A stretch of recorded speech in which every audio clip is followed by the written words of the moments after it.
Hi, guys, and welcome to our weekly reading for the week of December 6th to December 12th. I am Natalia from Lightwitch Tarot, and we are taking a look at that energy. So, today we are using the New Chapter Tarot, and I am in love with this deck, and we are just taking a look at this energy that we want to work with. Now, this coming week will be a hard week to know where to focus your energy due to a scattered energy that we're going to be having, right? So we're calling this week the ball of confusion. So what we want to do here is just focus on where we want to put our energy.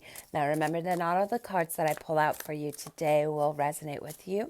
So take what you need, leave what you don't, and let's go ahead and begin. So we start out with that 10 of wands. Now when we see the 10 of wands, we know that this card is kind of like a warning card, kind of like a card that's saying you are doing a lot, right? You are taking a lot on.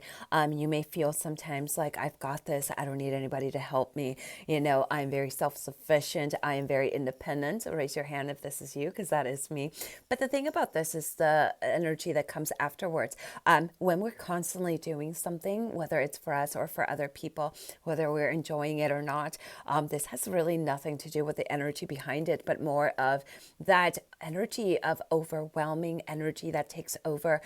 This is kind of like a burnout card, right? So if we're not working with balance next week, because it's going to be the type of week that we won't really know where to focus our energy, we're going to run into some type of burnout, right? So in a burnout, when you're an energy worker, this could feel like a deep depression, like a lot of anxiety, not enough motivation, procrastination. And these are all common things, right? We just live in a world that sees this energy as taboo.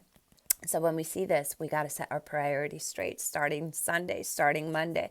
My priorities, my boundaries, right? I am a natural giver, but I also have to learn to have priorities so I can focus this energy on me. Next card that we have is the King of Cups. So this is going to be a good week when you want to work on your emotions. When we see the 10 of Wands and we see the King of Cups, this is going to be a week that's being led by your emotions. So do not be surprised if things are coming to the surface and you're just like, what's happening? Usually when these two are together, there is something going on in the background, maybe some kind of cellular healing, maybe some type of something that really needs to release. So this is a week to really sit down with those emotions. Do not label your emotions, right? They're not good and bad. They're all neutral. They're there for a reason, right? So then we see the moon. So the deeper that we get into closer to winter and fall, this is a time of working with the shadow. This is a time of using the energy of the peace dove, the white dove, to bring inner harmony, but also the energy of the lion to bring it out, that courage, to bring out that inner strength that's within you, right? This is a card that says we are not a light without shadows. So stop running away from your shadow. It's really not a terrible place. This is going to give you the courage that you need to face whatever, to be able to face whatever shows up your way. Then we have the Two of Cups. So we might just be feeling a little bit out of it. We might just be feeling like we're being surrounded by certain people that it doesn't matter what we're doing. It's like they're always upset about something. It's almost like they're constantly wanting something, or it's going to be the energy that says, you might have been close to somebody, but now you're starting to see that energy change, right? When we see the snake there, it represents some kind of shift, right? The snake is tend to be seen as a negative thing because of the way that religion has put the snake to be, but actually the snake represents that energy in your spine known as the kundalini. So we're seeing an energetic shift there, right? And this has to do also with a connection that you may have. This may not mean that the person is doing bad things. It just may mean that at this moment their frequency and your frequency don't mesh well together. So pay attention to how your energy feels around people or situations around you. So we're going to pull out one last card. And this is going to be from the deck that is called The Angels Among Us, right? And it is by Ellie Grant. And it is a very new age deck. And I'm kind of falling in love with New Age decks.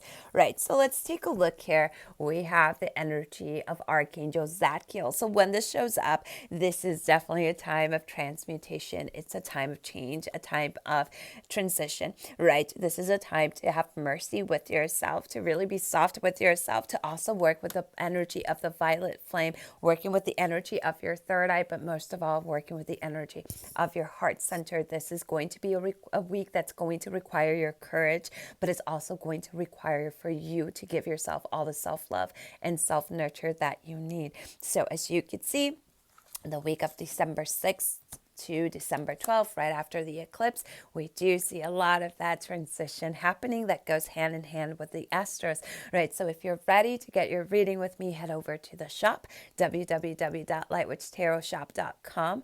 And right now we're having a major sale that ends this Monday, this Sunday. And you could find information on the shop on the top or in our Instagram or Facebook page. I will see you all next weekend. I love you guys. Lots of love and light to everyone, and blessed be. Bye-bye.